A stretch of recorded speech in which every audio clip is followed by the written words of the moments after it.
గజం జాగా కనపడితే ఆక్రమించి చూసే స్వభావం ఉంటుంది ఎందరికో. కానీ ఉత్తరాఖండ్ రాష్ట్రం రుద్రప్రయాగ్లో సతేంద్ర సింగ్ భండారీ మాస్టారు కొంచెం ఖాళీ స్థలం కనబడితే మొక్కలు నాటిస్తారు. విద్యార్థులు బడిలో చేరే సమయంలో 2 మొక్కలు నాటించేవారు.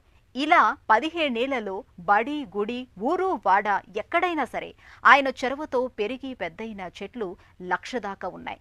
అలా అలక్నందా నదీ తీరంలో సతేంద్ర సింగ్ మాస్టారు ఆకుపచ్చ వనాలు సృష్టించారు.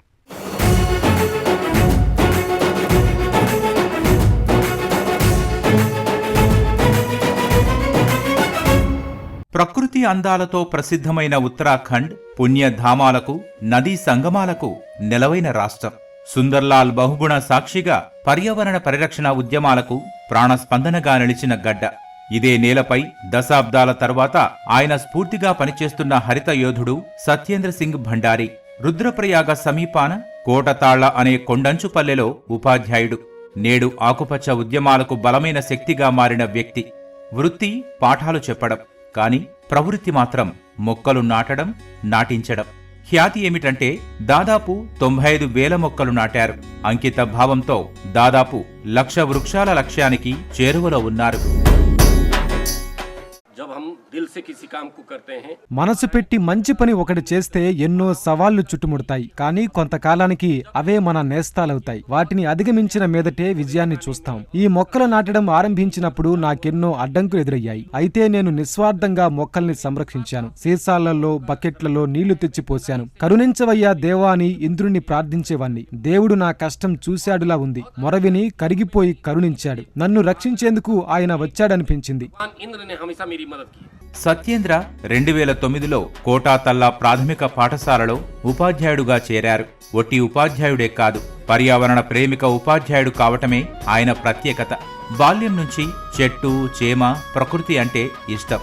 సత్యేంద్ర తన ఉన్నత విద్యాభ్యాస సమయంలోనే ఓ హరిత సంకల్పం తీసుకున్నారు.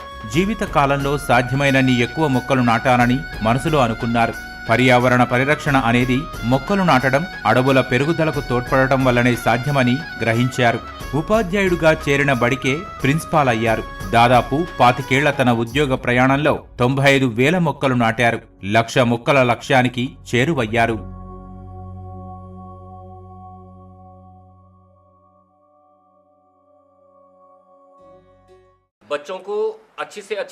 బాలలకు అత్యుత్తమ విద్య అందించడం పరిసరాల పరిశుభ్రతతోనే సాధ్యమవుతుంది. అలా ఉంటేనే పిల్లలు సంతోషంగా, ఆరోగ్యంగా ఉంటారు. పరిశుభ్ర వాతావరణంలోనే ఎంతో నేర్చుకునే వీలుంది. చెట్లకు ఉన్న పూలను చూసి వాటి పేర్లు, రంగులు తెలుసుకోగలుగుతారు. మా బడిలో విభిన్న రంగులు, రకరకాల పువ్వులు ఉన్నాయి. ప్రాంగణంలో పండ్ల మొక్కలను కూడా నాటాం. నాటిన మొక్కలు చాలా వరకు పెరిగి వృక్షాలయ్యాయి. అనేక చెట్లకు పండ్లున్నాయి. పిల్లలు ఈ పండ్ల రుచులను ఆస్వాదిస్తున్నారు.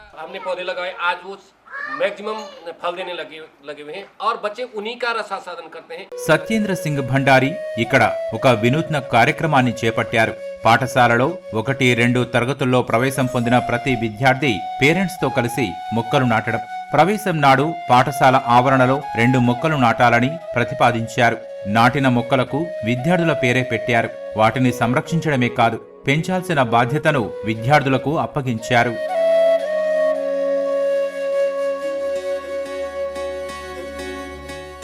तो हम बच्चों के नाम से पौधे लगाते हैं. విద్యార్థులు ఎవరైతే మొక్కలు నాటుతారో ప్రతి విద్యార్థి నాటిన మొక్కకు వారి పేరు, వారు సూచించిన పేరు ఉంటుంది. విద్యార్థులు పెరుగుతుంటారు. కళ్ళ ముందే నాటిన మొక్కలు పెరుగుతాయి. జామ, మామిడి, కివి, ఉసిరి, మరికొన్ని పండ్ల మొక్కలను పిల్లలు ఇక్కడ నాటారు. ఆ మొక్కలు వృక్షాలుగా ఎలా పెరుగుతాయి, అవి పువ్వులు, ఫలాలు ఇచ్చే పరిణామం ఎలా ఉంటుంది, ఈ పరిణామ క్రమాన్ని స్వయంగా తెలుసుకుంటారు. అన్నట్లు ఈ పాఠశాలలో ఒక ఆయుర్వేద వాటికను నెలకొల్పారు.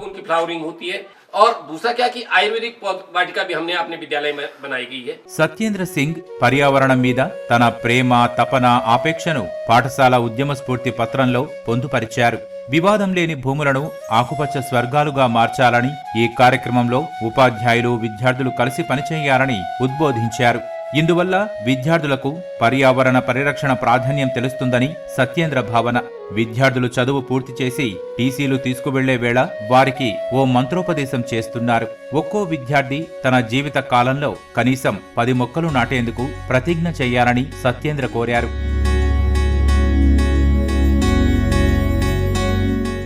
सबसे पहले तो मैं अपने शिक्षा विभाग और वन विभाग का बहुत आभार व्यक्त करता हूँ। ముందుగా నేను విద్యాశాఖకు అటవీ శాఖకు కృతజ్ఞతలు చెప్పాలి. ఎందుకంటే ఇక్కడ 32,000 మొక్కలతో ఒక నర్సరీని ప్రారంభించారు. ఇదంతా వారి సహకారంతోనే సాధ్యమైంది. పిల్లలు పర్యావరణాంశాలను తెలుసుకుంటారు. ముఖ్య జాతీయోత్సవాల వేళ నాటేందుకు ఇక్కడి నుంచే మొక్కలు సరఫరా చేస్తున్నాం. నర్సరీల అలంకరణ మొక్కలను అనేక ముఖ్య కార్యక్రమాల్లో ఉపయోగిస్తున్నారు. विभिन्न गतिविधियों में उनको रोपित किया जाता है और उनकी जीवित प्रतिशतता बढ़ती है। స్థానికులు అండగా నిలిచారు. ప్రజా సంఘాలు ఆయన దార్శనిక కృషికి మద్దతునిచ్చాయి. 5 ఎకరాల భూమిని ఉదారంగా విరాళమిచ్చారు.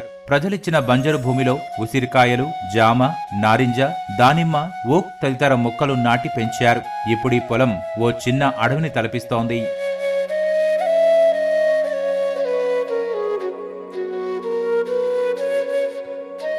ही सब कुछ है। अगर पर्यावरण नहीं रहेगा, जीवन की कल्पना करना बहुत ही मुश्किल है। పర్యావరణమే సమస్తం సర్వస్వం. ఆరోగ్యప్రద వాతావరణం లేకుండా ఆరోగ్యకర భవితను ఊహించలేం. పచ్చదనం, పర్యావరణ సమతౌల్యతతోనే మన మనుగడ సాధ్యం. మనం స్వచ్ఛ గాలి పీల్చాలి, స్వచ్ఛమైన నీరు తాగాలి. అందుకు చర్యలు తీసుకోవాలి. ఈ లక్ష్య సాధనలో సహకరించేందుకు ఎందరెందరో ముందుకొస్తున్నారు. నాకెంతో సంతోషంగా ఉంది. शुद्ध हवा को बचा सकें, शुद्ध पानी को बचा सकें, बेहद खुशी है कि लोग बढ़ चढ़ करके मेरा सहयोग करते हैं। పర్యావరణ పరిరక్షణకు సత్యేంద్ర తపన ఏకంగా ప్రధాని కార్యాలయంలో ఓ మిత్రుని అందించింది. పిఎంఓ ఉప కార్యదర్శి మంగేష్ గిల్దియార్ పరిచయమయ్యారు. పరిచయం స్నేహంగా మారింది. ఆయన అందించిన మద్దతు పరస్పర లక్ష్యాన్ని మరింత బలోపేతం చేసింది. గ్రామ సమీపాన అలక్నంద నది ఒడ్డున మొక్కలు నాటడాన్ని ప్రోత్సహించారు. నిస్సార నిర్జీవ భూములకు జీవం పోశారు. హరితకళ తీసుకొచ్చారు. बच्चों का नैतिक विकास हो, नैतिक मूल्यों का विकास हो। మనం బాలల నైతిక విలువలు వికాసానికి, అభివృద్ధికి ఓ భరోసా ఇవ్వాలి. బాలలు ఉత్తమ పౌరులు కావాలి. ఏ రంగాన్ని ఎంచుకున్నా భవిష్యత్తులో వారు ఆదర్శ వ్యక్తులుగా మారాలి. పచ్చదనం, పర్యావరణ పరిరక్షణ, పరిసరాల శుభ్రతకు పూర్వీకులు చేసిన కృషిని జ్ఞాపకం చేస్తాయి. ఇలాంటి కార్యక్రమాలను ప్రజలు ప్రశంసించాలి, ఆదరించి ప్రోత్సహించాలి. भविष्य में आने वाले समय में लोग याद कर सके इस जंगल को अमुक आदमी ने के साथ हमारे पूर्वजों ने लगाया था। तो मैं चाहूंगा कि लोग इस चीज को बढ़ावा दें और मुझे बेहद खुशी है। కోటాతళ్ళ గ్రామ పాఠశాల సందర్శకులంతా మొక్కలు నాటి సత్యేంద్ర ఆరంభించిన పచ్చదనం కార్యక్రమానికి సహకరిస్తున్నారు. ఆయన హరిత వారసత్వంలో భాగమవుతున్నారు. రుద్రప్రయాగ సమీపాన కోటాతళ్లలో ఈ ప్రభుత్వ పాఠశాల సత్యేంద్ర దిశానిర్దేశంలో పర్యావరణ పరిరక్షణకు ఆశాజ్యోతిలా వెలుగుతోంది.